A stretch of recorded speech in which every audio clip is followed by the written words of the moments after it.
This video contains audio content only. There are no visual elements or images accompanying the audio. If you're expecting to see video footage, please note that this is an intentional audio-only presentation. We recommend listening to this content rather than watching the screen. Thank you for your understanding and enjoy the audio. Welcome to this exploration of the Tuareg people, a fascinating culture whose story unfolds across the vast and ever-shifting sands of the Sahara Desert. Often romanticized as the blue men of the Sahara, the Tuareg are much more than a picturesque image. They are a people with a rich history, a complex social structure, and a vibrant cultural heritage that has endured through centuries of change and adaptation. In this journey, we'll delve into the heart of the Tuareg world, uncovering the mysteries of their origins and tracing their remarkable journey through time. We'll explore the theories surrounding their ancestry, from possible connections to ancient Saharan civilizations to the legendary matriarch Tin Hinan, whose tomb stands as a testament to their enduring presence in the desert. We'll also examine the genetic evidence that reveals a fascinating blend of ancestries, painting a picture of migration, intermingling, and adaptation over millennia. From their early history, we'll follow the Tuareg as they become key players in the trans-Saharan trade, controlling vital routes and shaping the flow of goods, people, and ideas across the desert. We'll see how their involvement in this vast network of exchange brought them both wealth and influence, while also entangling them in the tragic history of the slave trade.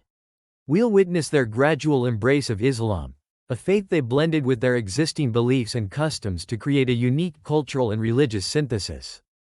We'll then delve into the intricate workings of Tuareg society, exploring their clan-based structure, their social hierarchies, and the remarkable role of women within their communities. We'll see how their traditional social order has been challenged by the forces of modernization and the emergence of nation-states, forcing them to adapt and navigate a changing world.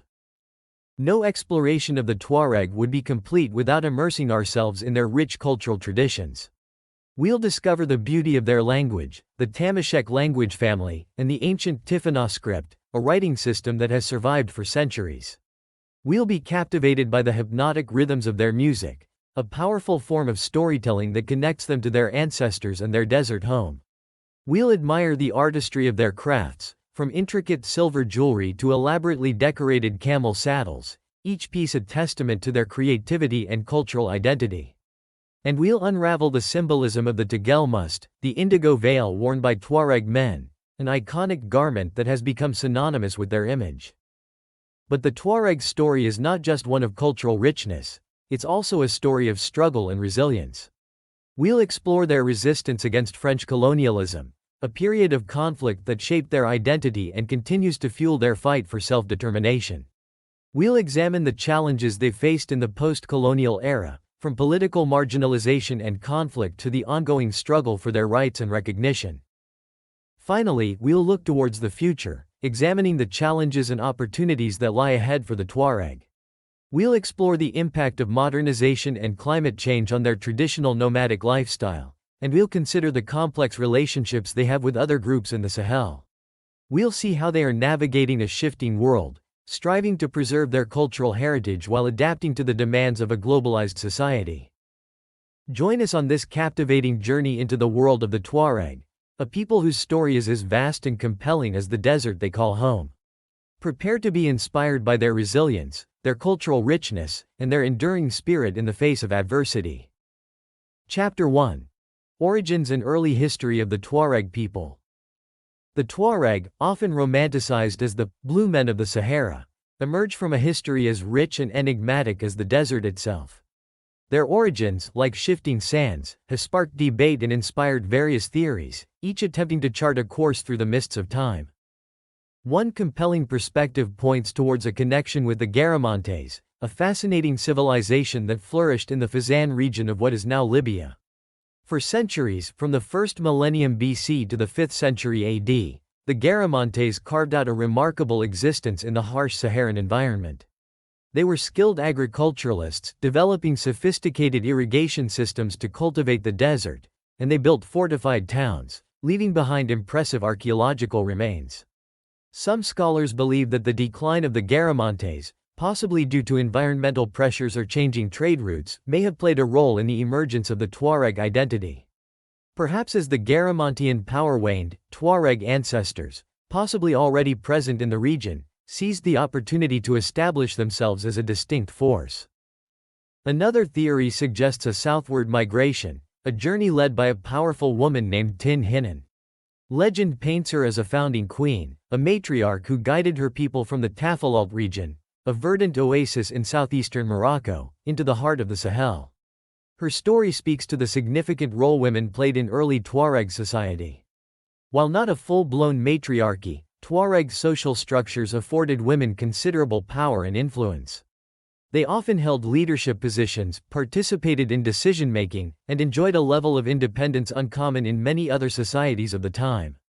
Tin Hinan's legacy is immortalized in her tomb, a monumental 1,500-year-old structure nestled in the Hagar Mountains of southern Algeria. This ancient sepulchre offers more than just a glimpse into the past. It provides tangible evidence of Tuareg history.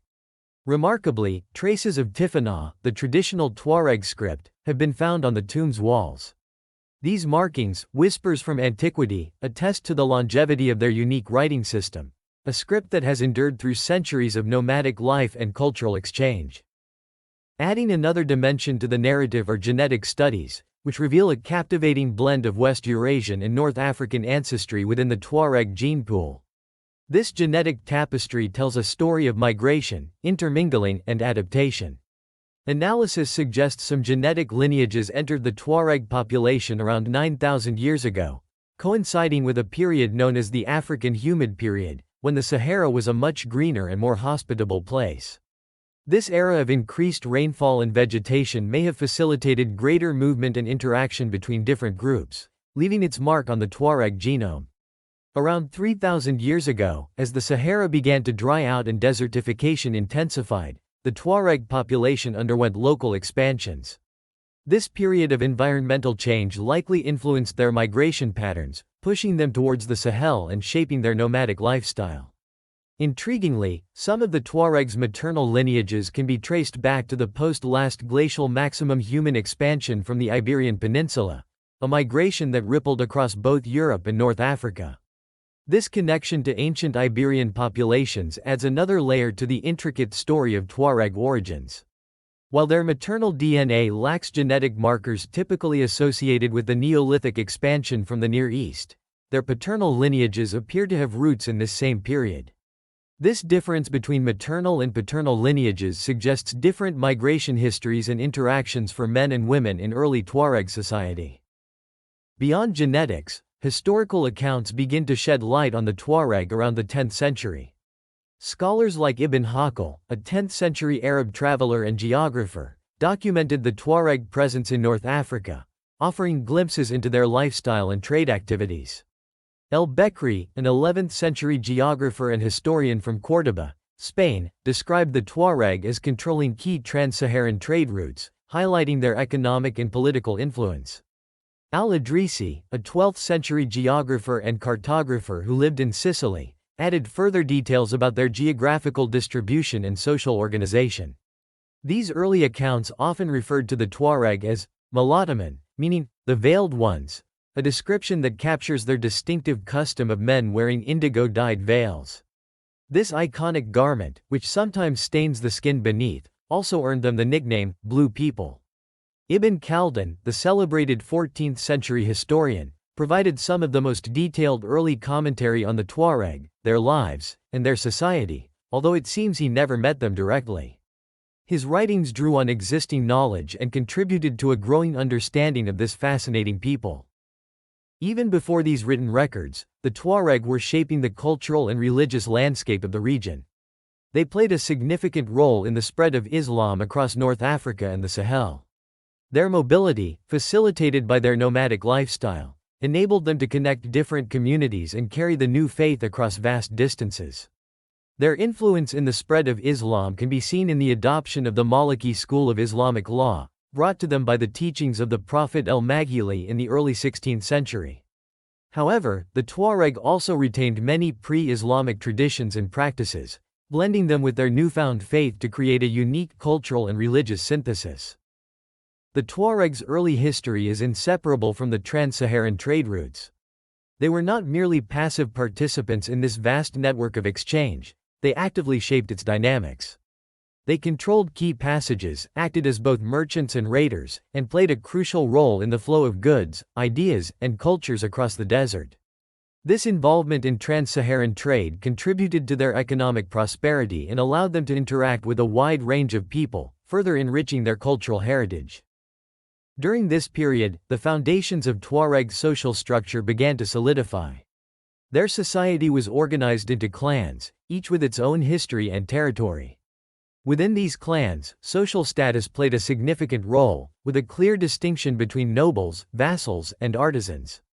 The Imegaron, wise men and elders, held positions of authority within the clans, offering guidance and resolving disputes. The Kel groupings, often based on lineage or territory, further defined social affiliations and hierarchies. This complex social organization, with its intricate web of relationships and responsibilities, provided a framework for Tuareg life and governance. The early history of the Tuareg is a tapestry woven with threads of mystery, migration, adaptation, and cultural exchange. From their possible connections to the Garamantes to the legendary leadership of Tin Hinan, from their diverse genetic heritage to their role in the spread of Islam and the trans-Saharan trade, their story is one of resilience, innovation, and a deep connection to the desert landscape they call home. This early period laid the groundwork for their continued journey through history, a journey marked by both challenges and triumphs, and a constant negotiation between tradition and change. Chapter 2. The Tuareg and the Trans-Saharan Trade. The Sahara Desert, a vast expanse of sand and rock, might seem like an insurmountable barrier. But for centuries, it was a bustling highway, a crossroads of cultures and commerce known as the Trans-Saharan Trade.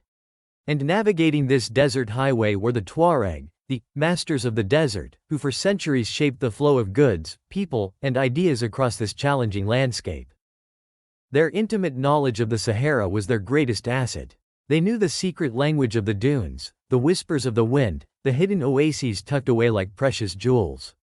They could read the subtle shifts in the sand, the faint tracks left by desert creatures, and the position of the sun and stars to find their way across thousands of miles. This expertise made them indispensable guides for the caravans that traversed the Sahara, connecting distant empires and fueling a vibrant exchange of commodities. Imagine the scene. A long line of camels, laden with goods, snaking its way across the seemingly endless dunes. At the head, veiled Tuareg guides, their faces wrapped in indigo cloth, lead the way, their knowledge of the desert ensuring the caravan's safe passage. These caravans were more than just camels and cargo. They were economic arteries, carrying gold, ivory, and tragically, enslaved people north from sub-Saharan kingdoms like Ghana and Mali. In exchange, they brought back salt, a precious commodity in the humid south where it was essential for preserving food, along with textiles, manufactured goods, and other treasures from North Africa and beyond. The Tuareg weren't merely guides, however. They controlled vast stretches of these vital trade routes, establishing checkpoints and levying taxes on passing merchants. These weren't arbitrary tolls, they were calculated based on the value and type of goods being transported. This control gave the Tuareg significant economic and political power, allowing them to accumulate wealth and influence in the region. For example, the legendary city of Timbuktu, now a UNESCO World Heritage Site, began as a humble Tuareg settlement around 1100 AD. Its strategic location on the trans-Saharan trade routes, under Tuareg influence, helped transform it into a major commercial center and a renowned center of Islamic learning. One of the most important trade routes under Tuareg influence was the Tagaza Trail. This western route, a lifeline of commerce, stretched from near Fez in present-day Morocco all the way to the Atlantic coast of what is now Sierra Leone. Southward flowed a river of goods, beads, ceramics, glass, the vibrant spice saffron, sweet dates, and most importantly, salt. Salt was essential for preserving food in the days before refrigeration, making it a highly sought-after commodity. Northward, the caravans carried enslaved people, the stimulating cola nuts, and above all, gold. Another vital artery, branching westward from the Tagaza Trail, linked the salt mines of Ijil to the trading hub of Wilata, which in turn connected to Timbuktu and other major centers. This network facilitated a vital east-west flow of goods, with salt, cola nuts, gold, ivory, and, tragically, enslaved people traded for copper, ceramics, and cowrie shells, which were used as currency, from the east. The Tuareg trade network extended far and wide, with two more diagonal routes crisscrossing the Sahara. One route linked Timbuktu to the bustling port city of Tripoli via Arawan, Taudeni, and Ghadames. Another ran south from the ancient city of Goud to the oasis of God and then on to the land of pharaohs, Egypt. These routes facilitated a dynamic exchange of goods, with gold, enslaved people, precious ebony, and ivory flowing towards Egypt, while ceramics, glass, luxurious silk, fragrant saffron, and colorful beads traveled in the opposite direction. The Tuaregs' control of the trans-Saharan trade had a profound impact, shaping the economic and political landscape of the region. Their wealth and influence allowed them to maintain a degree of autonomy from the powerful empires that bordered their territory. However, their involvement in the slave trade is a dark stain on their history. While the trans-Saharan slave trade involved many different groups and predated the Tuaregs' rise to prominence, they were active participants, raiding villages and trading in human lives. This involvement had a lasting impact on their relationships with other groups in the region, creating deep-seated resentments that persist to this day. Within Tuareg society, the slave trade led to the creation of a distinct social hierarchy, with the Bella, a dark-skinned group descended from enslaved people, occupying the lowest rung. Although slavery has been formally abolished, the legacy of this system continues to affect social relations and contribute to tensions within Tuareg communities. The trans-Saharan trade also played a pivotal role in the spread of Islam throughout North and West Africa. The Tuareg, initially resistant to the new faith, gradually embraced Islam, often blending it with their existing beliefs and customs. Their caravans became conduits for the transmission of Islamic ideas and practices, with merchants and scholars traveling alongside traders, spreading the word of the Prophet Muhammad. This resulted in a unique form of Islam among the Tuareg, one that incorporated elements of their traditional animistic beliefs and their reverence for ancestral spirits. This syncretism, the blending of different religious traditions, is a testament to the complex cultural exchanges that took place along the trade routes. The Tuaregs' reign as masters of the desert wasn't to last forever. The arrival of European colonial powers in the 19th and 20th centuries marked a turning point. The Europeans, with their focus on building new infrastructure like railways and roads, gradually diminished the importance of the traditional caravan routes. This shift had a devastating impact on the Tuareg economy and their way of life. As the caravans dwindled, so did the Tuaregs' wealth and influence. The imposition of fixed borders by colonial powers further disrupted their traditional nomadic patterns, restricting their movement and access to vital resources like grazing lands and water sources. This economic and political marginalization has fueled resentment and contributed to a series of Tuareg rebellions and uprisings in Mali and Niger, beginning in the 1960s and continuing into the 21st century.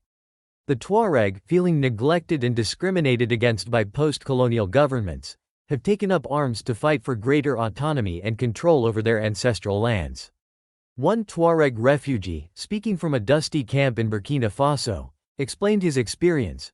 The Malian government put up so many barriers to stop us living the way that we have always lived.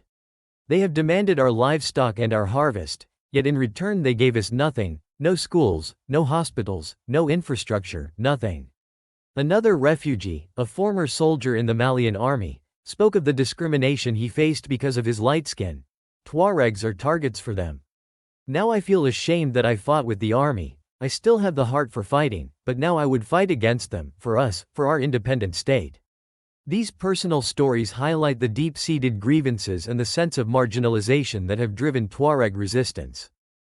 The decline of the trans-Saharan trade and the imposition of artificial borders have had a profound impact on the Tuareg, forcing many to abandon their nomadic lifestyle and settle in towns and cities, often facing discrimination and economic hardship. This transition has been particularly difficult for a people whose identity and culture are so deeply intertwined with the freedom of movement and the vastness of the Sahara. Despite these challenges, the Tuaregs' legacy as architects of the trans-Saharan trade remains a powerful testament to human ingenuity and resilience. They were the navigators of a complex network that connected diverse cultures, facilitating an exchange of goods and ideas across one of the most challenging environments on Earth. Their story, a tapestry woven with threads of both triumph and tragedy, is essential to understanding the Tuaregs' place in the modern world, their ongoing struggles, and their aspirations for the future. Chapter 3. Evolution of Tuareg Social Structure and the Role of Caste. Alright folks, let's dive deeper into the fascinating world of the Tuareg, specifically their social structure. It's a system as intricate and ever-shifting as the Saharan sands they call home, a mix of clan loyalty, social standing, and a caste system that, though fading, still echoes in their society today. The foundation of Tuareg social life is the *2Z*, the clan, a tight-knit group bound by blood and shared history. Think of it like a giant family reunion that never ends. These clans often band together to form larger confederations, each led by a chief, the *Aminokal. His badge of office? A drum, symbolizing his authority to call the tribes together. But he wasn't a lone ruler. He had a council of wise elders, the *Imegaron*, chosen from each tribe, to advise him. Imagine them as the seasoned voices of experience, guiding the confederation. History tells us of 7 main confederations: the Kel Ajer, Kel Ahagar, Kel Adah, Kel Adaram, Kel Denig, Kel Air, and Kel Grez, each with its own territory and influence. Now, within these clans and confederations, things get even more interesting with the caste system. It's a system that's caused friction both within Tuareg society and with their neighbors. Historically, at the peak of this social pyramid stood the *Imajigan*, the nobles, the warriors and leaders, the ones who held the reins of power and resources. Picture them draped in their indigo veils, a symbol of their status and authority. A step down were the *Imgad*, sometimes called vassals or tributaries. Free, yes, but often bound by loyalty and tribute to the nobles. They were the pastoralists, the backbone of the Tuareg economy, but without the same clout as the nobles.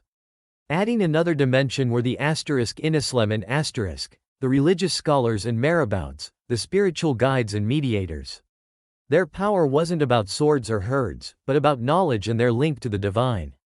They were the keepers of tradition, the interpreters of the Quran, and often played crucial roles in resolving disputes within the community. Then came the artisan castes, the skilled craftspeople who kept Tuareg society running smoothly.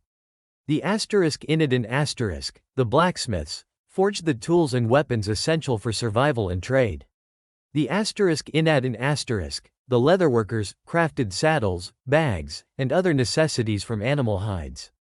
These artisans weren't just makers of things, they were integral to the Tuareg economy and held a respected place in the social order. Their skills were passed down through generations, ensuring the continuation of these vital crafts. Sadly, at the very base of this system were the Iklan*, the enslaved. This is a painful part of Tuareg history, a practice that involved capturing people from neighboring communities in the south. The Iklan were seen as property, stripped of their freedom and forced into servitude. Even after slavery was officially abolished, their descendants, the Bella*, faced ongoing prejudice and were often denied opportunities. They were relegated to the most menial jobs, excluded from positions of power, and often treated as second-class citizens. This historical injustice continues to fuel resentment and tension between the Tuareg and other groups in the Sahel. Some accounts detail how Bella communities have been targeted and their homes destroyed during conflicts, further highlighting the deep-seated discrimination they face. But the system wasn't completely fixed. There were avenues for social climbing, especially for vassals who could amass wealth through successful herding or demonstrate exceptional bravery in battle. And the role of women in Tuareg society was truly exceptional. They weren't veiled like in many neighboring societies, they could own property, and their voices carried weight in family and clan matters. They played active roles in the economy, managing livestock and participating in trade. Their influence extended to social and political spheres, with women often acting as advisors and mediators within their communities. One extraordinary example of female power is Tin Hinan, a legendary Tuareg queen. Her tomb, a majestic structure in the Hagar Mountains of Algeria, is a monument to her influence. Archaeological findings suggest she was a wealthy and respected leader, buried with valuable jewelry and other artifacts. Though the details of her life are shrouded in legend, her story speaks volumes about the potential for women to rise to positions of prominence within Tuareg society. Now, fast forward to the post-colonial era, and this traditional social order has been shaken up. Modern nation-states, the allure of cities, and the changing economy have challenged the old ways. The authority of traditional chiefs, once absolute, has diminished as national governments exert more control. The caste system, though still a factor in some areas, is gradually weakening. The Bella, in particular, are becoming more vocal, demanding equality and an end to discrimination. They are organizing, raising awareness about their rights, and challenging the traditional power structures that have marginalized them for so long. Many Tuareg are leaving their nomadic life behind, drawn to urban centers by the promise of education and jobs. This shift is blurring traditional social lines, creating new opportunities but also posing challenges. Tuareg in cities often face discrimination and struggle to find work that matches their skills. They grapple with balancing their traditional identity with the demands of urban life, leading to a complex interplay of cultural preservation and adaptation. Some Tuareg communities have established associations and organizations in urban areas to support each other, maintain their cultural heritage, and advocate for their rights. The Tuareg story is one of resilience and adaptation. Even as their social structures evolve, they continue to navigate the shifting sands of the Sahara and the Sahel, holding onto their unique identity while striving to find their place in a rapidly changing world. Chapter 4. Tuareg's rich cultural traditions, language, music, art, and the veil. The Tuareg, those fascinating nomads of the Sahara, have woven a rich tapestry of cultural traditions, shaped by the vast desert and their history. Their language, music, art, and even their distinctive veil offer a captivating glimpse into their world. Let's start with language, the foundation of any culture.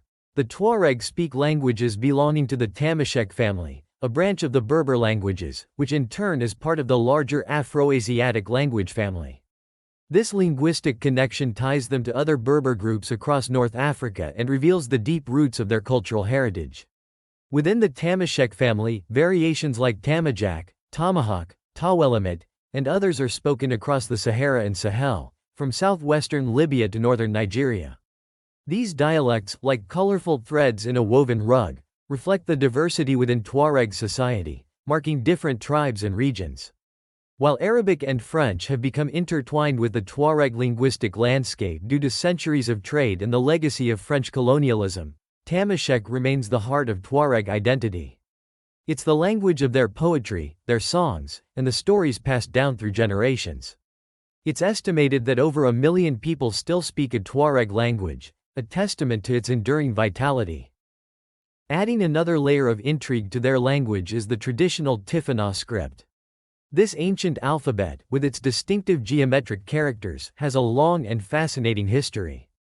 It's related to the Libyco-Berber script found etched on rocks and tomb walls across the Sahara, a visible connection to their ancestors. Tifana also shares a connection with the Phoenician alphabet, hinting at the interconnectedness of ancient cultures. While younger generations of Tuareg, particularly those in urban areas, often use Arabic script for everyday writing, Tifana remains a powerful symbol of their cultural heritage. Its presence on the 1,500-year-old tomb of Tin Hinan, the legendary Tuareg queen, underscores its historical significance. Even today, Tifana can be found adorning jewelry, artwork, and even tattooed on skin, a visual reminder of their ancestral legacy. Music is the heartbeat of Tuareg culture, a vibrant expression of their emotions, their history, and their connection to the desert. Imagine a gathering around a crackling fire under the vast Saharan sky, the rhythmic pulse of the tinned drum resonating through the cool night air. Women's voices rise in high-pitched ululations, singing tinned namnas, songs traditionally used for exorcism, and azele, dance songs that celebrate life and love.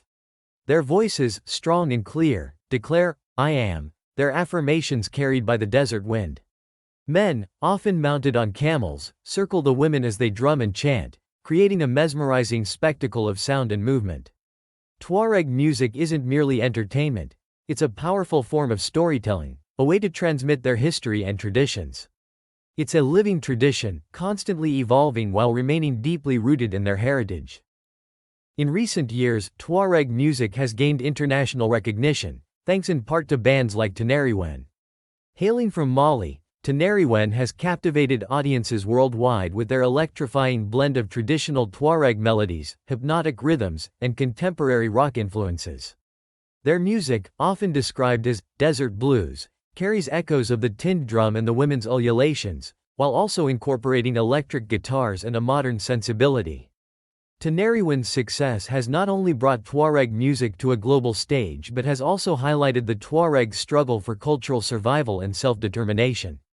They represent a new generation of Tuareg artists who are preserving their heritage while also embracing the possibilities of musical innovation. The artistic spirit of the Tuareg finds expression in a variety of forms, from the intricate silver jewelry they craft to the elaborate decorations that adorn their camel saddles. Their jewelry, often featuring intricate geometric patterns and symbolic motifs, is more than mere adornment. It reflects their aesthetic sensibilities and their connection to the desert. Each piece tells a story, whispering of their nomadic lifestyle and their deep-rooted cultural values. Similarly, the leather and metal saddle decorations, painstakingly crafted with intricate designs, transform a utilitarian object into a work of art. These decorations often incorporate symbolic elements that reflect the Tuaregs' reverence for their camels, essential companions in their nomadic journeys. Even the swords they once carried, symbols of their warrior past, are imbued with artistic significance. The finely crafted blades and hilts, often adorned with silver and other precious materials, speak of a time when the Tuareg were renowned for their fierce independence and their mastery of the desert. Today, while the sword may no longer be a tool of war, it remains a potent symbol of Tuareg identity and a testament to their rich artistic heritage. These diverse art forms, passed down through generations, offer a tangible link to the Tuaregs' past and a powerful expression of their enduring cultural identity. Perhaps the most iconic symbol of Tuareg culture is the tagelmust, the indigo-dyed veil worn by men. This distinctive garment, often referred to as the veil blue, has earned them the nickname Blue Men of the Sahara. The indigo dye, extracted from plants, often rubs off on the skin, creating a bluish tint that further reinforces the association. But the tagelmust is far more than just a fashion statement or a source of a nickname. It's a vital part of their adaptation to the harsh desert environment. The veil protects the face and neck from the scorching sun, the relentless wind, and the swirling sand, offering essential protection in one of the most challenging climates on Earth. Beyond its practical function, the tagelmust carries deep symbolic meaning. It represents masculinity, status, and Tuareg identity. Traditionally, Tuareg men begin wearing the veil at the age of 25, marking their transition into adulthood. Once donned, the veil is rarely removed, even in the presence of family members. It becomes an integral part of their identity, a visible symbol of their cultural heritage. However, with the increasing influence of modernization and urbanization, the tradition of wearing the tagelmust is gradually changing. As more Tuareg move to urban centers and interact with different cultures, some younger men are choosing to abandon the veil or wear it less frequently. This shift reflects the complex challenges the Tuareg face as they navigate the changing dynamics of the 21st century, balancing tradition with the pressures of a globalized world. The future of the tagelmust, like the future of Tuareg culture itself, remains to be written, a story unfolding in the heart of the Sahara. The Tuaregs' cultural traditions are not simply relics of the past. They are a vibrant expression of their identity, resilience, and adaptability. Their language, music, art, and the veil are all intertwined, telling the story of a people who have thrived in one of the harshest environments on Earth. From the ancient Tifinagh script to the hypnotic rhythms of their music, from the intricate designs of their jewelry to the iconic blue veil, Tuareg culture offers a captivating window into a world that is both ancient and modern, both unique and universally human. It's a culture that deserves our attention, our respect, and our appreciation. Chapter 5. Echoes in the Sand. The Tuaregs' struggle against colonialism and the unending fight for self-determination. The Sahara. Imagine a boundless ocean, not of water, but of sand, sculpted by scorching sun and relentless wind. For centuries, this seemingly inhospitable landscape has been home to the Tuareg, a people whose very existence is intertwined with its rhythms.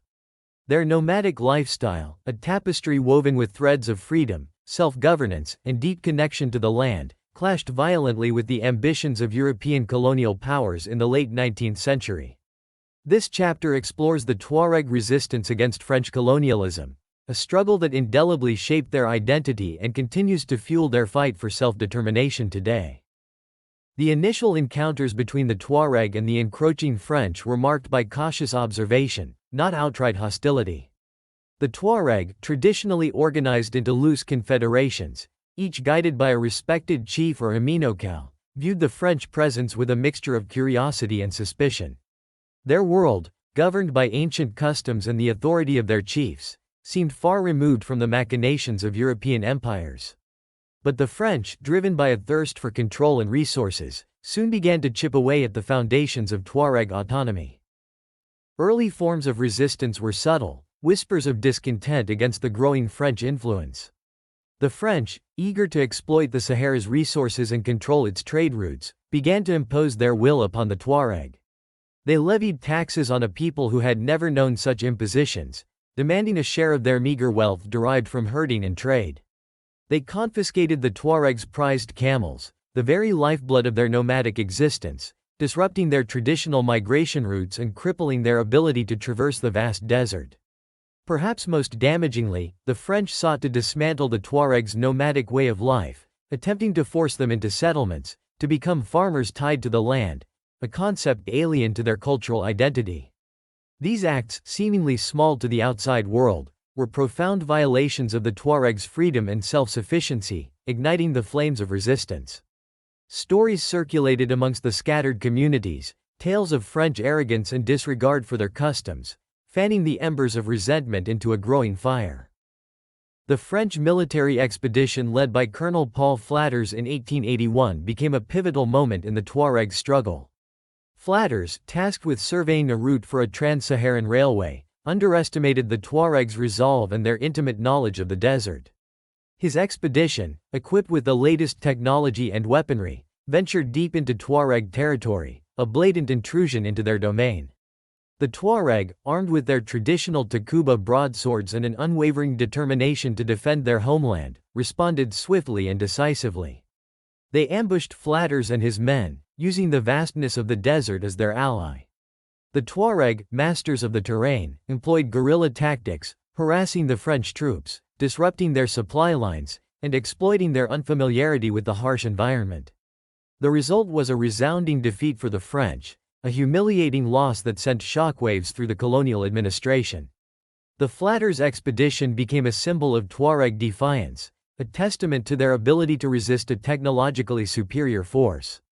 However, this victory, though significant, was but a brief respite in a much longer and more brutal conflict.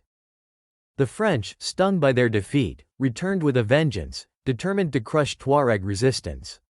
The balance of power shifted dramatically. The Tuareg, though valiant fighters, found their traditional weapons no match for the French arsenal. Massacres became a grim reality of the conflict, leaving a bitter legacy of violence and loss on both sides. The superior firepower of the French gradually wore down the Tuareg resistance. After decades of sporadic but intense fighting, the Tuareg were forced into submission, signing treaties that formalized their subjugation under French rule, first in Mali in 1905, and later in Niger in 1917. Yet, even in defeat, the spirit of resistance flickered. In the rugged Ahagar Mountains of southern Algeria, the local Tuareg, led by their charismatic aminokal, Moussa Ag Amistan, mounted a particularly tenacious campaign of defiance. Moussa Ag Amistan became a legendary figure, embodying the Tuareg's unwavering spirit. He understood the changing dynamics of warfare and adapted his tactics accordingly, engaging in both guerrilla warfare and open battles against the French. He led his warriors in a series of daring raids and ambushes, exploiting their knowledge of the mountainous terrain to their advantage. His resistance, though ultimately unsuccessful, became a symbol of Tuareg resilience and a source of inspiration for future generations. The French colonial administration, recognizing the deep influence of traditional Tuareg leadership, adopted a cunning strategy of divide and conquer. They sought to co-opt the existing social hierarchies within Tuareg society, offering favors and positions of power to the noble class in exchange for their loyalty. This tactic effectively created a rift within the Tuareg community, pitting the privileged elite against the marginalized majority. While it may have temporarily pacified the noble caste, it did little to address the underlying grievances of the wider Tuareg population, particularly the Bella, the descendants of enslaved people who formed the lowest rung of Tuareg society. The French, by bolstering the power of the noble class and neglecting the plight of the Bella, exacerbated the existing social inequalities, sowing seeds of resentment that would continue to sprout long after the colonial era. The Bella, denied basic rights and subjected to continued discrimination, found themselves caught between the French authorities and the Tuareg nobility, their voices unheard and their grievances ignored.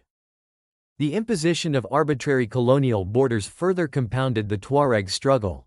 The traditional Tuareg territories, once a vast and interconnected expanse across the Sahara, were carved up and divided among various European colonies without regard for the Tuareg people's history, culture, or nomadic lifestyle. Lands that had been freely roamed for generations were suddenly divided by lines on a map, separating families, disrupting traditional migration routes, and fracturing the Tuaregs' sense of shared identity. These newly drawn borders placed Tuareg communities within the confines of modern-day Mali, Niger, Algeria, Libya, and Burkina Faso, transforming them into minorities in their own ancestral lands, often subjected to discrimination and marginalization by the dominant ethnic groups within these newly formed nations. The arbitrary nature of these colonial boundaries became a source of ongoing conflict, a constant reminder of the Tuaregs' dispossession and the denial of their right to self-determination. The Tuareg experience under French rule is a stark illustration of the devastating impact of colonialism on indigenous populations worldwide. The loss of their land, the disruption of their traditional nomadic lifestyle, the suppression of their cultural practices, and the manipulation of their social structures left deep scars on Tuareg society. However, this period of oppression also forged a powerful sense of shared identity and an unwavering determination to fight for their rights and self-determination. The seeds of resistance sown during the colonial period continued to bear fruit in the post-colonial era. The struggle for Azawad, a vision of a unified and independent Tuareg homeland encompassing their traditional territories, became a rallying cry, reflecting their enduring desire for self-governance and control over their destiny. This movement, fueled by the legacy of colonial resistance and the ongoing marginalization of the Tuareg in post-colonial states, has faced numerous challenges, marked by both peaceful activism and armed uprisings. The fight for Azawad is not simply a territorial claim, it is a struggle for cultural survival, for the recognition of their distinct identity, and for the right to determine their own future. The echoes of Tuareg resistance reverberate through the Sahara's sands to this day. Their fight for self-determination, shaped by the injustices of colonialism and the ongoing challenges of the post-colonial world, continues. Their story is a powerful testament to the resilience of the human spirit, a reminder that even in the face of overwhelming odds, the fight for freedom and self-determination never truly ends. Chapter 6. Post-colonial conflicts, marginalization, and the fight for rights. The drums of independence that echoed across Africa in the 1960s brought not liberation, but a new form of confinement for the Tuareg people.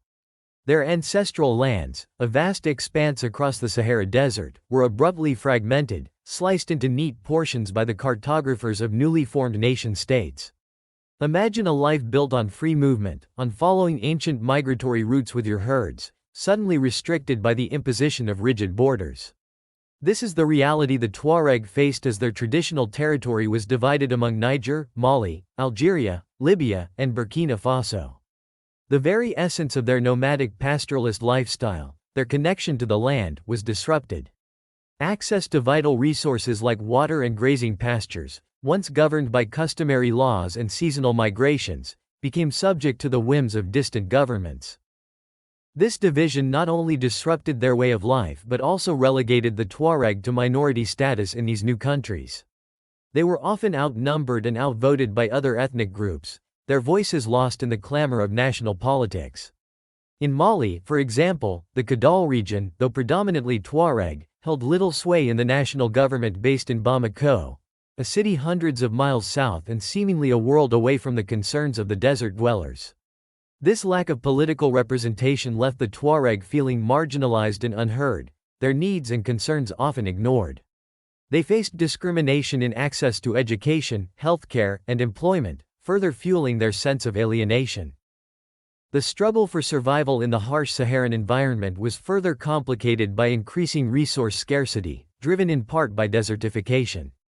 The relentless advance of the desert, fueled by overgrazing, unsustainable land practices, and the demand for firewood, shrunk the already limited resources available to both the Tuareg and their neighbors.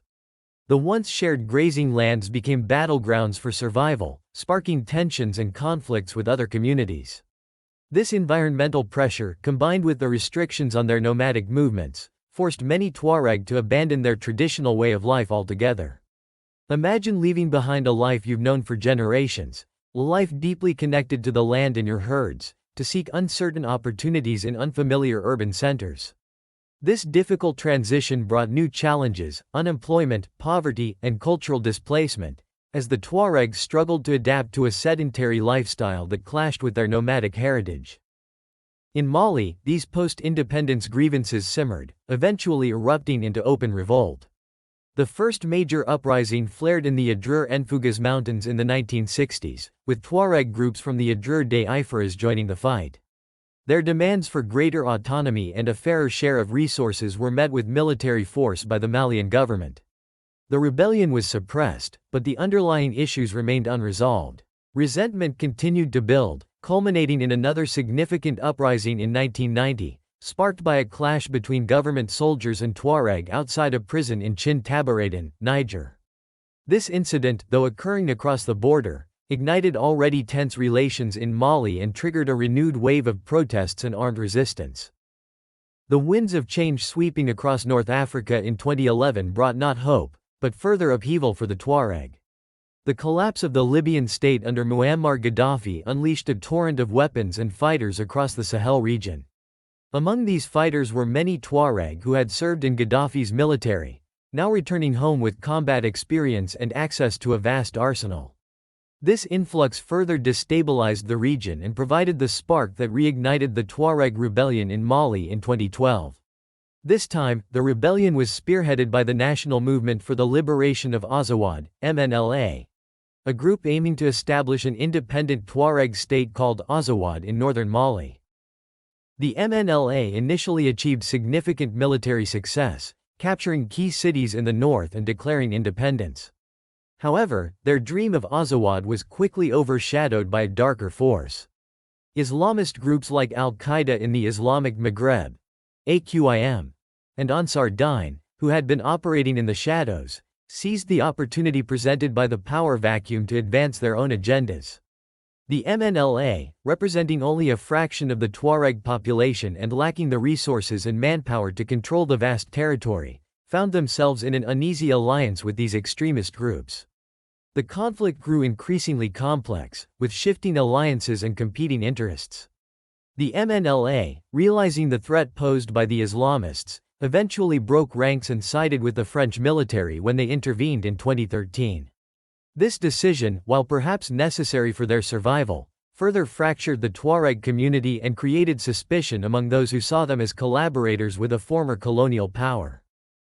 The French intervention, while successful in driving the Islamist militants from major urban centers, brought new challenges for the Tuareg. Ordinary civilians, fearing retribution from both the Malian army, who viewed them with suspicion, and other ethnic groups, fled cities like Timbuktu and Bamako. They sought refuge in neighboring countries like Burkina Faso, often arriving in overcrowded refugee camps with limited access to basic necessities. The conflict, coupled with the fear of violence, created a climate of instability and displacement, making it difficult for the Tuareg to rebuild their lives and livelihoods. Meanwhile, in Libya, the Tuareg faced a different kind of struggle. Following Gaddafi's fall, they encountered widespread discrimination and, in many cases, were denied citizenship despite their historical presence in the country. Imagine being told you don't belong in the only place you've ever called home, that your history and your identity are not recognized. This is the plight of many Tuareg in Libya. They were denied access to essential services, their children barred from attending school, and their movement restricted because they lacked the necessary documentation.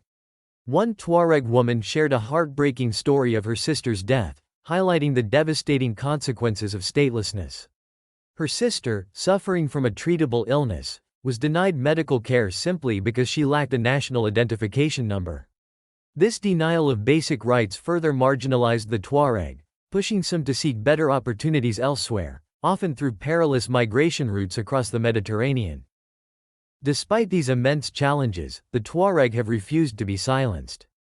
They have organized themselves through various NGOs, advocating for their rights, demanding recognition of their cultural heritage, and seeking an end to discrimination.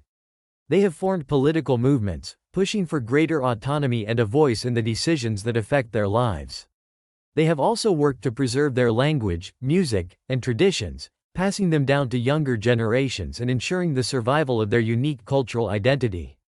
Their story is one of resilience, of a people determined to maintain their way of life and their identity in the face of adversity. It's a story that continues to unfold, a testament to their enduring spirit and their fight for a future where they are recognized, respected, and free.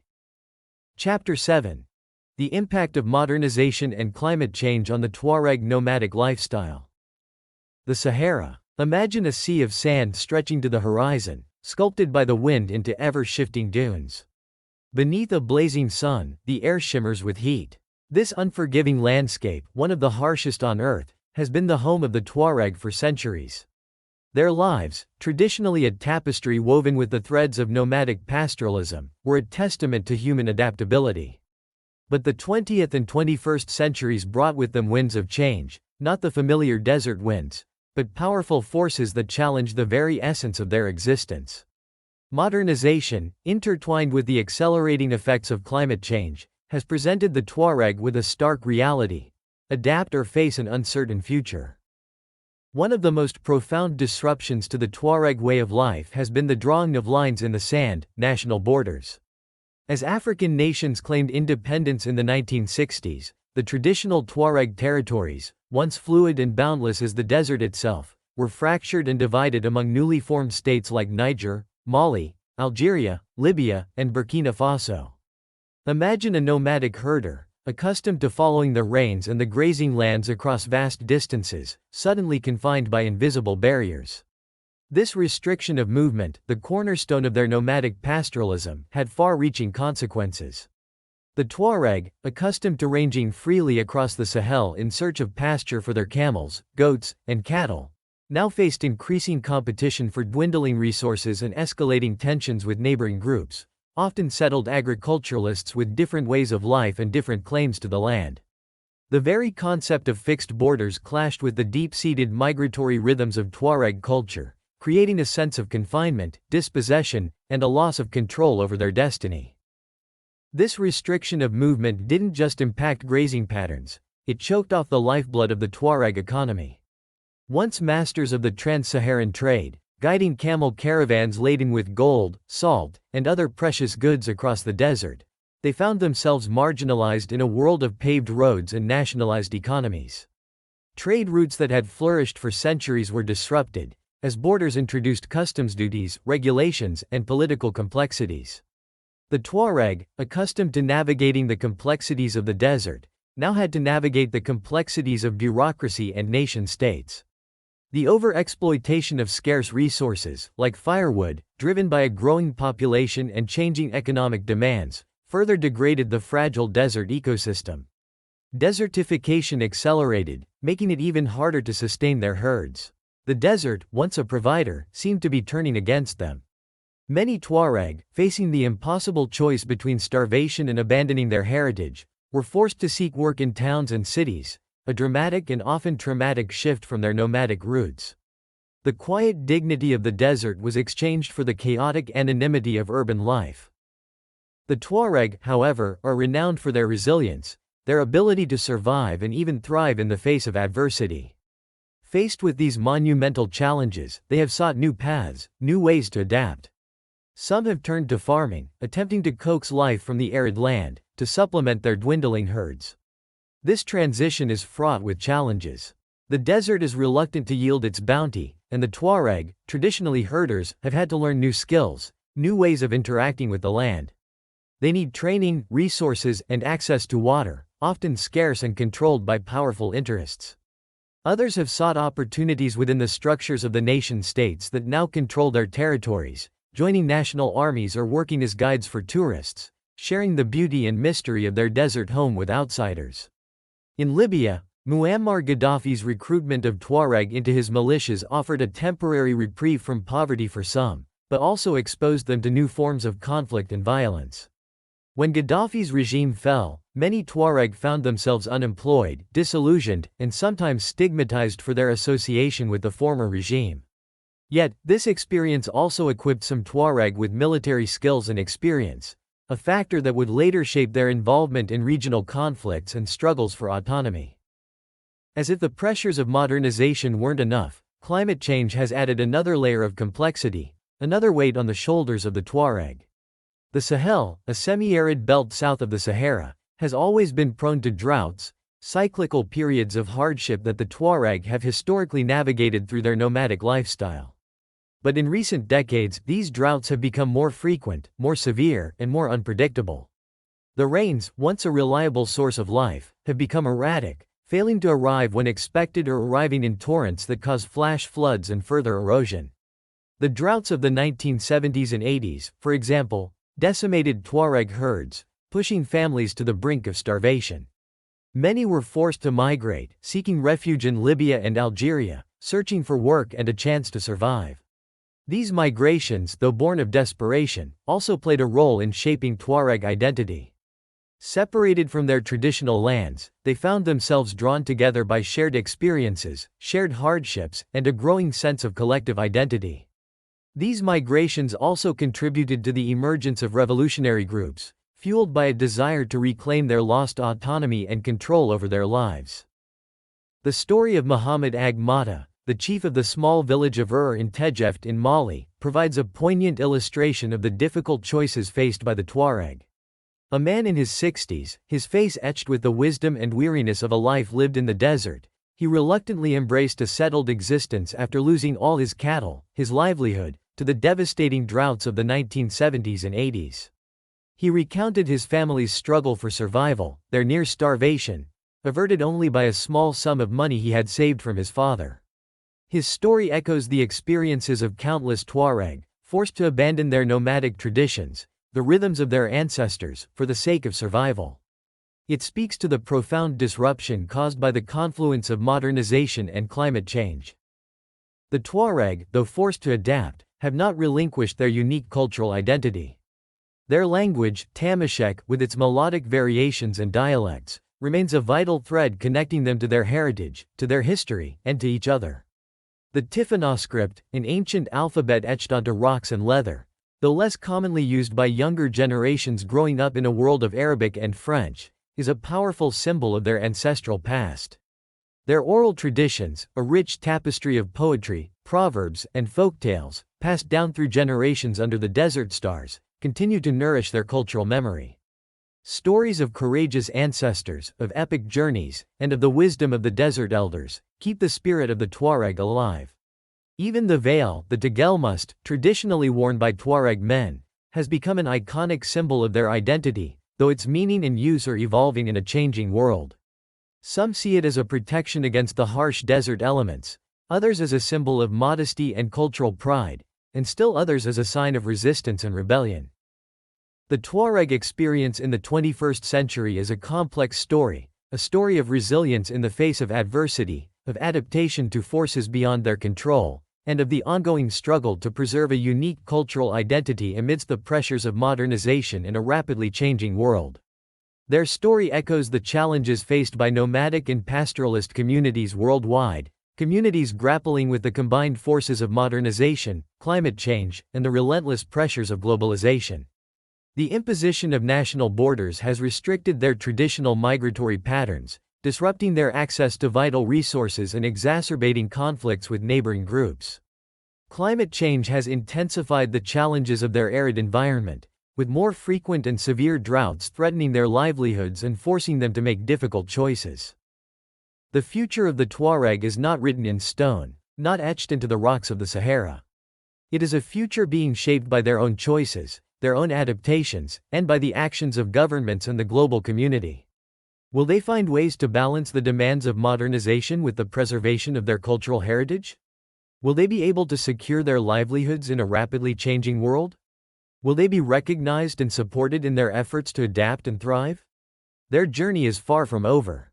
It is a journey of resilience, adaptation, and the ongoing search for a place in a world that is rapidly changing around them. It is a journey that deserves our attention, our understanding, and our support. Chapter 8. The complex relationship between the Tuareg and other groups in the Sahel. The Tuareg, often romanticized as the blue men of the Sahara, are not a monolithic entity but a diverse group of peoples whose history is deeply intertwined with that of other groups in the Sahel. Their relationships, forged through centuries of trade, conflict, and cultural exchange, are a complex tapestry of shifting alliances, persistent tensions, and ongoing negotiations for resources and power. To truly understand the Tuareg's position in the Sahel today, we must unravel these intricate connections. The legacy of slavery is a particularly heavy thread in this tapestry. Historically, Tuareg society was stratified, with nobles, artisans, and, at the bottom, the *eklan or Bella, a dark-skinned group subjected to forced labor and servitude.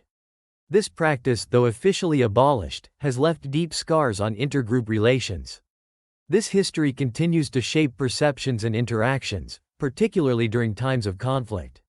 For example, in the 1990s, during the Tuareg rebellion, dark-skinned Tuareg were often the first targeted, victims of violence and discrimination at the hands of even their own light-skinned kin.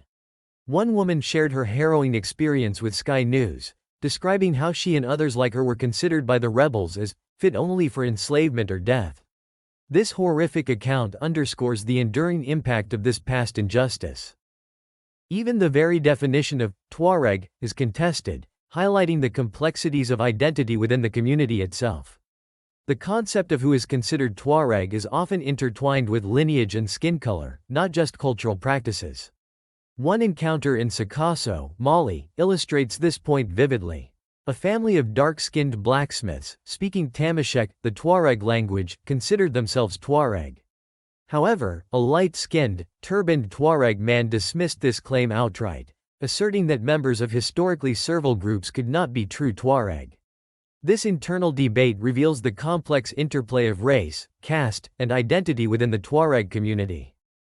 The Tuareg's relationship with the Malian state has been particularly turbulent, marked by both integration and conflict. While individual Tuareg have risen to prominent positions in the government, including prime ministers and cabinet ministers, a pervasive sense of marginalization and historical injustice fuels ongoing tension. The Tuareg point to specific government actions as evidence of their marginalization, such as restrictions on their traditional nomadic lifestyle, the confiscation of grazing lands during French colonial rule, and the perceived mismanagement of aid during periods of drought. The government's failure to address the deep-seated issues of poverty, lack of infrastructure, and limited access to education and healthcare in the north further exacerbates this resentment. Furthermore, the Tuareg are not a united front in their relationship with the state. The MNLA, a separatist group, claims to represent the Tuareg people, but many Tuareg vehemently disagree. They see the MNLA's push for an independent Azawad as detrimental to their interests and reaffirm their commitment to a unified Mali.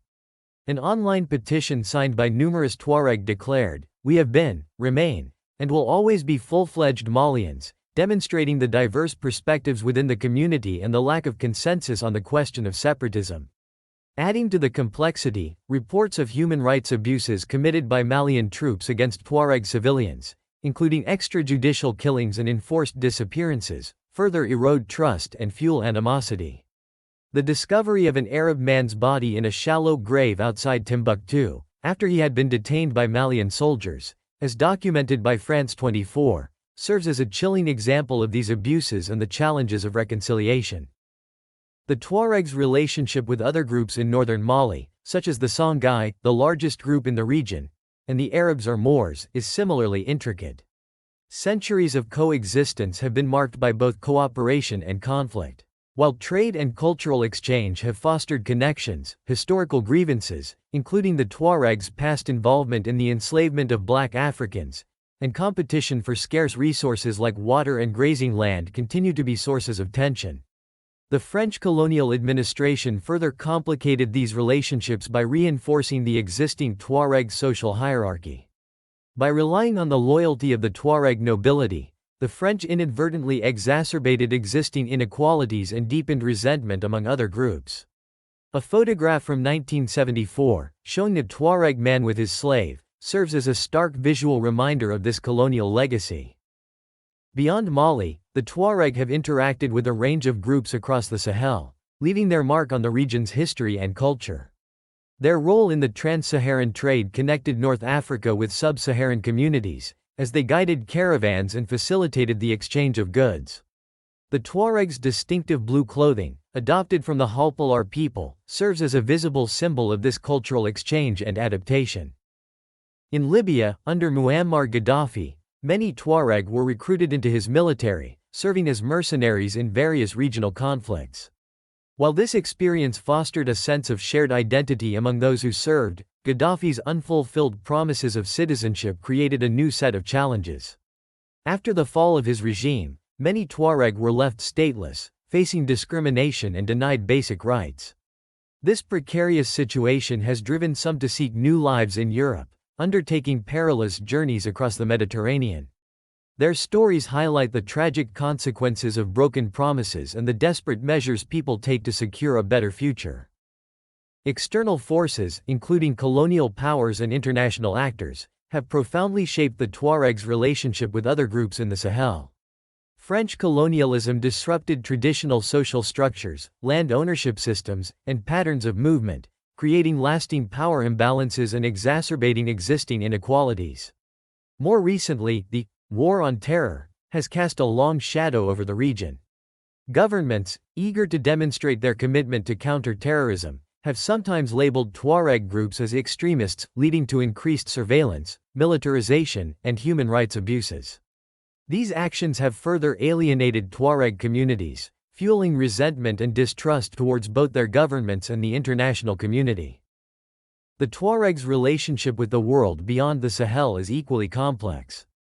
They are known for their unique music, which has gained international recognition, and their traditional crafts, which are highly valued. However, they also face challenges related to climate change, desertification, and limited access to resources. These issues are often intertwined with their relationships with other groups, as they compete for dwindling resources and navigate the challenges of a rapidly changing world. The relationships between the Tuareg and other groups in the Sahel are not static but constantly evolving. They are shaped by a complex interplay of factors, including historical legacies, competition for resources, political instability, and the influence of external forces. Understanding these intricate dynamics is essential for addressing the challenges facing the region and building a future where all its peoples can coexist peacefully and thrive. Chapter 9. The Tuareg. Navigating a shifting world. The Sahara, a boundless ocean of sand and sky, has for centuries been the backdrop to the Tuareg story. A nomadic people, their lives intricately woven with the rhythms of the desert, they've traversed its vastness, their caravans tracing ancient routes across the sands. But the world is changing, and the Tuareg, like so many indigenous cultures, find themselves navigating a landscape increasingly shaped by globalization, forced migrations, and the rigid boundaries of nation-states. This chapter explores the multifaceted Tuareg identity in this globalized world, focusing on the diaspora, the struggle with statelessness, and the ongoing battle to preserve their rich cultural heritage. The Tuareg diaspora is not a monolithic entity, but rather a complex web of migrations driven by a confluence of factors. Climate change, a global phenomenon with acutely local consequences, has dramatically altered the Tuareg way of life. The Sahara, already a harsh environment, is becoming increasingly unforgiving. Droughts, once cyclical occurrences, are now more frequent and intense, parching the land and decimating livestock herds. Desertification, the creeping expansion of the desert, is shrinking grazing lands and oases, the very lifelines of nomadic pastoralism. For some Tuareg groups, deeply reliant on their herds, This ecological crisis has been catastrophic, forcing them to abandon their traditional way of life and seek new livelihoods. Imagine a life defined by movement, by the freedom to follow the rains and the grazing lands, suddenly constricted to a settled existence. This is the reality for many Tuareg, who have migrated to urban centers in search of work, often leaving behind a way of life that has defined their people for generations. But the diaspora isn't solely a consequence of environmental pressures. Political instability and conflict, particularly in the Sahel region, have fueled forced migrations, driving the Tuareg from their ancestral lands. The rise of extremist groups, the resurgence of old ethnic tensions, and the heavy hand of government crackdowns have created a climate of fear and insecurity. Tuareg civilians, often caught in the crossfire, have become targets simply because of their ethnicity. One Tuareg woman shared a chilling account of fleeing her home in Mali after witnessing the targeted killings of Tuareg officers in the Malian army, their light skin marking them as victims in a conflict fueled by racial divisions. This fear of persecution, this constant threat of violence, has become a stark reality for many Tuareg, forcing them to seek refuge across borders, becoming part of a growing diaspora scattered across West Africa and beyond. The very concept of the nation-state, a cornerstone of the modern world, has presented unique challenges for the Tuareg. Their traditional territories, once traversed freely, are now fragmented by national borders, restricting their movement and disrupting age-old trade routes. This forced sedentarization, this confinement within artificial boundaries, has had a profound impact on their cultural identity, their sense of belonging, and their very way of life. In some cases, this has led to a particularly cruel form of marginalization: statelessness. The Libyan Tuareg offer a stark example of this predicament. Despite having lived in Libya for generations, many Tuareg were denied citizenship under Muammar Gaddafi's regime, a legacy of discrimination that continues to haunt them. Gaddafi's vision of a unified Arab identity marginalized non-Arab populations like the Tuareg, denying them basic rights and access to essential services. Imagine being born and raised in a country, speaking its language, contributing to its society, yet being denied the very recognition of belonging. This was, and for many still is, the reality for the Libyan Tuareg. One Tuareg man describes feeling imprisoned in his own country, his statelessness a constant barrier to full participation in society. He can't access healthcare, can't own property, can't even participate in university activities that would allow him to travel abroad. This denial of basic rights pushes many Tuareg, particularly the youth, into desperate situations. Some join militias or the army, not out of ideological conviction, but simply to earn a living, risking their lives in conflicts that offer little reward beyond basic survival. And if they fall in battle, the ultimate indignity, they are registered as unknown, without identity, their sacrifice unrecognized by the very state they fought for. The implementation of a digital identification system in Libya, intended to modernize the bureaucratic process, has ironically deepened the divide between citizens and the stateless. This system, based on the assignment of a national identification number, has effectively created a two-tiered system. Those with citizenship have access to healthcare, education, and other essential services. Those without, like many Tuareg, are left in a precarious limbo, their lack of a national number a constant reminder of their exclusion. One woman shared the heartbreaking story of her sister who died because she couldn't receive proper medical treatment due to her lack of a national identification number. This systemic denial of basic rights, this bureaucratic erasure of identity, has had devastating consequences for the Libyan Tuareg, fueling resentment, despair, and a profound sense of dispossession. In the face of these immense challenges, the Tuareg have demonstrated a remarkable resilience, clinging to their cultural heritage as a source of strength and identity. In the diaspora, scattered across different countries and continents, they strive to maintain their language, music, art, and traditional customs. The Tifinagh script, an ancient alphabet with roots in the Libyan past, continues to be a symbol of cultural pride. The haunting melodies of Tuareg music, played on traditional instruments like the mzad, a single-stringed violin played by women, echo across the desert and in urban gatherings, connecting the diaspora to their shared heritage. The intricate silver jewelry crafted by Tuareg artisans, adorned with ancient symbols and motifs, becomes a tangible link to their cultural identity. The tagelmust, the iconic indigo veil worn by Tuareg men, is more than just a piece of clothing. It's a powerful symbol of cultural continuity and adaptation. Traditionally worn to protect against the harsh desert elements, it has also become a marker of identity, a visual representation of Tuareg heritage. While its use may be evolving in urban settings, where practicality sometimes clashes with tradition, it remains a potent symbol of cultural resilience. The oral tradition, a cornerstone of Tuareg culture, continues to thrive in the diaspora. Folktales, passed down through generations, carry the weight of history, wisdom, and cultural values.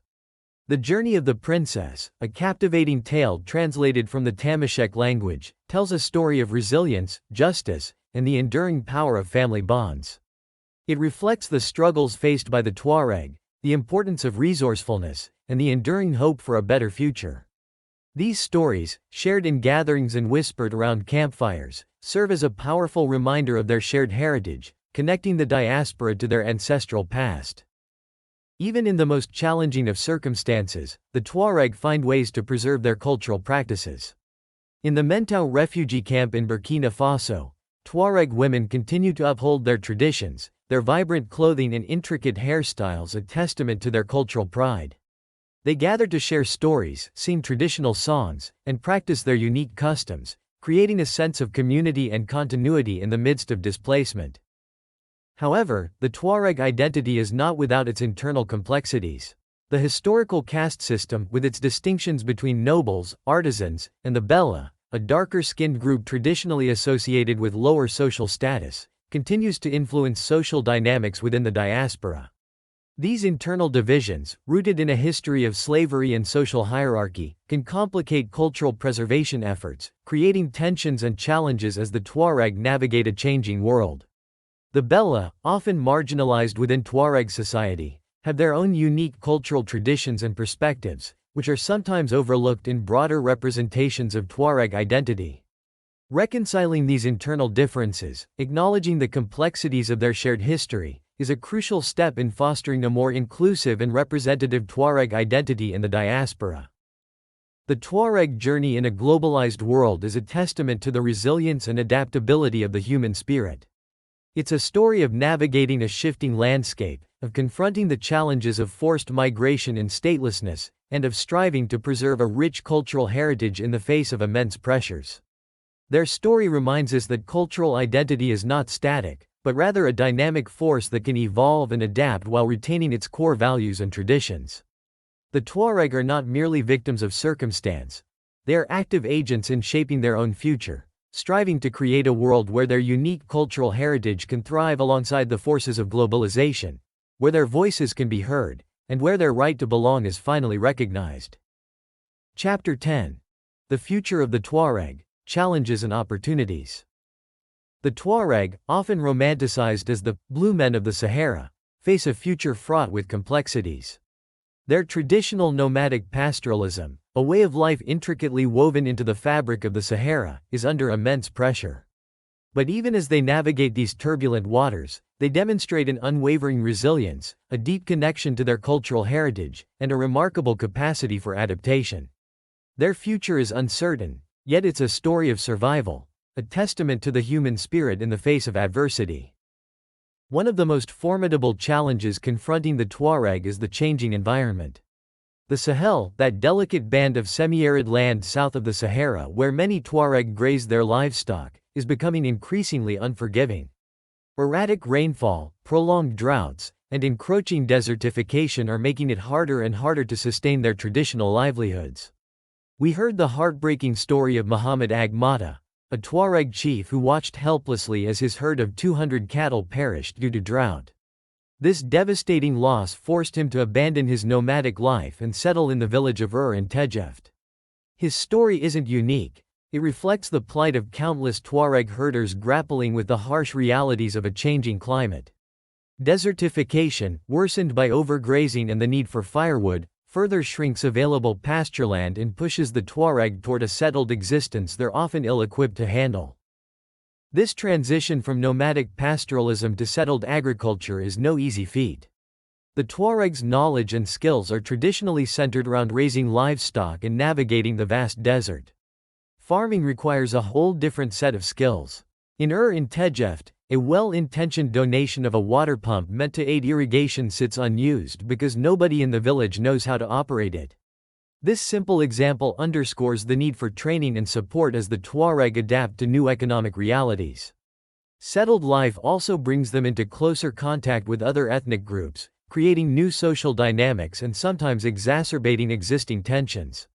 The historical legacy of Tuareg slave raiding and the persistent caste system within their society can breed mistrust and resentment among neighboring communities. Remember the NGO in Burkina Faso that struggled to provide aid to Tuareg refugees because their black Burkinabe staff refused to work with them, citing historical grievances.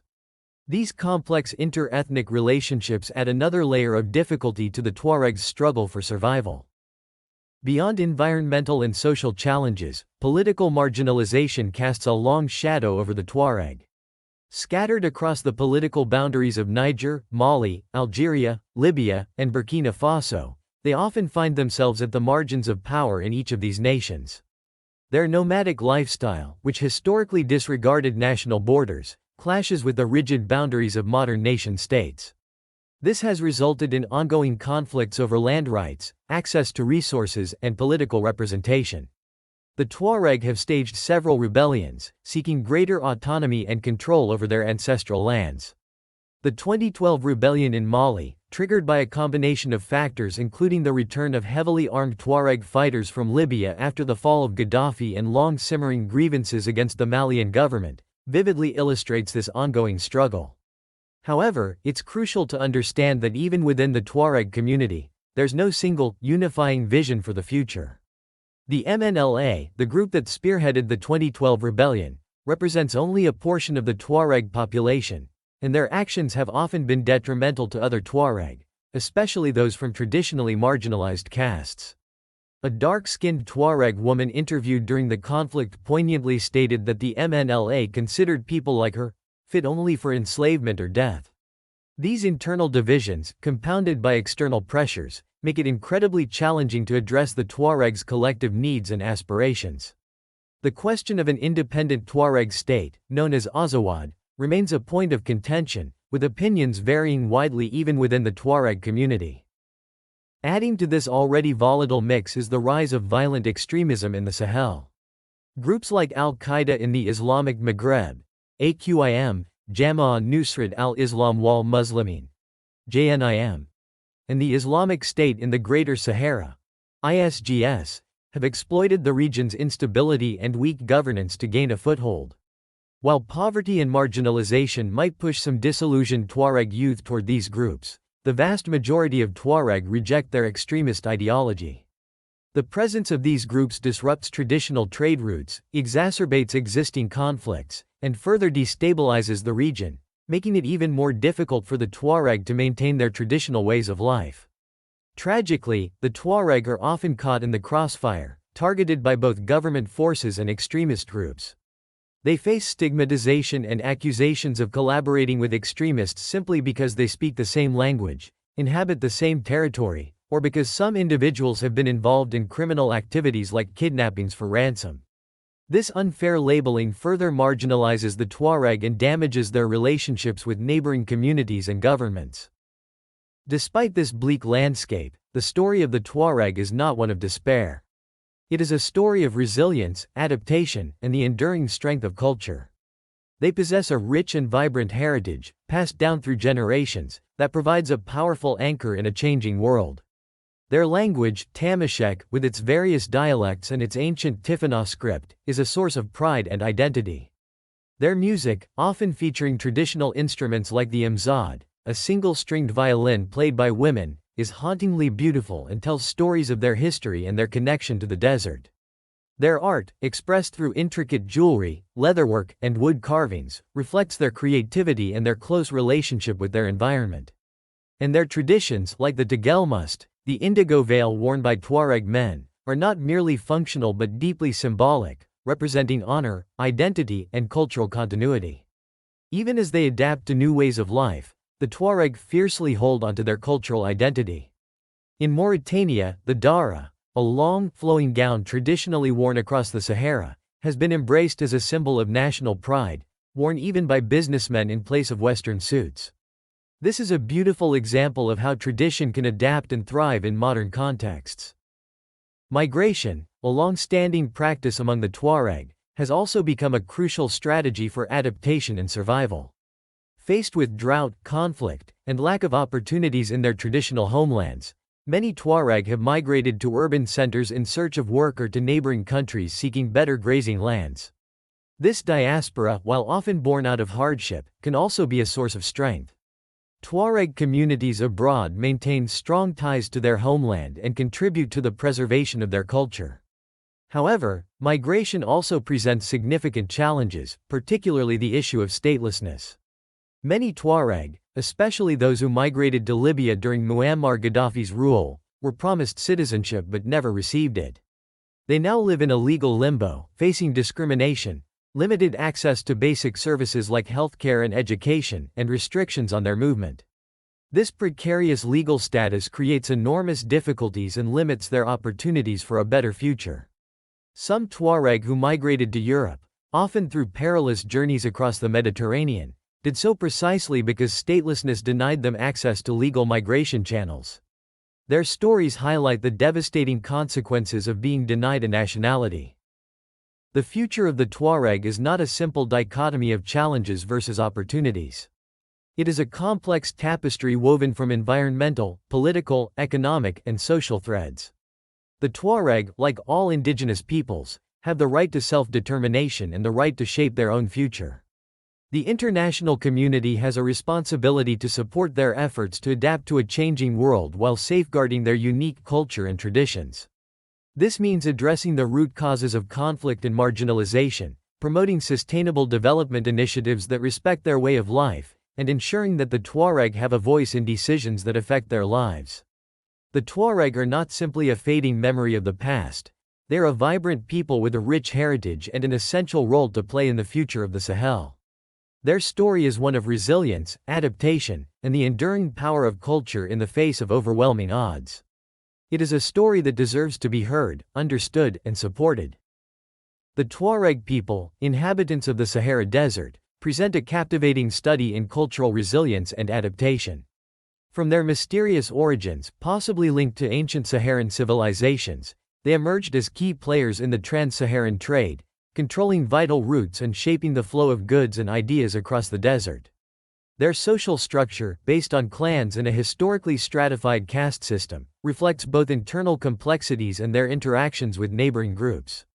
Their rich cultural traditions, including the Tamashek language, Tifana script, distinctive music, and the iconic Tagelmust veil, are powerful expressions of their identity. However, the Tuareg story is not just one of cultural richness, it's also a story of struggle.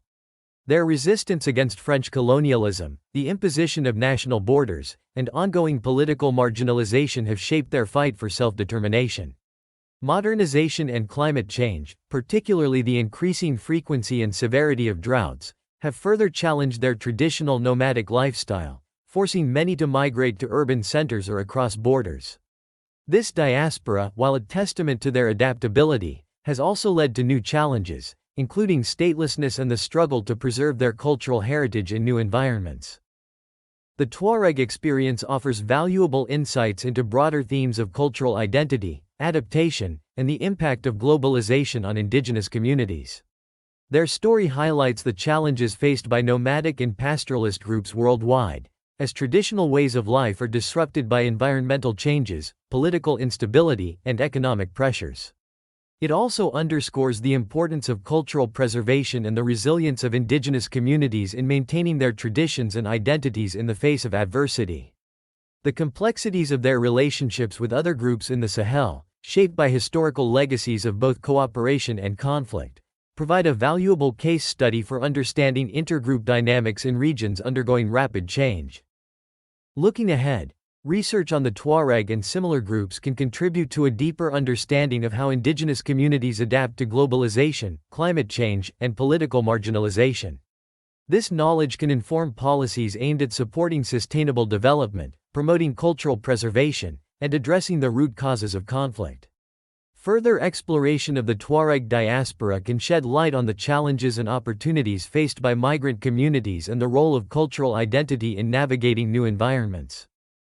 What are your thoughts on the Tuareg story? What aspects of their culture or history resonate most with you? Share your questions and insights in the comments below. We'd love to hear your perspective. If you enjoyed this exploration of the Tuareg people, please like and subscribe for more captivating journeys into diverse cultures. Do you have suggestions for future topics? Let us know in the comments.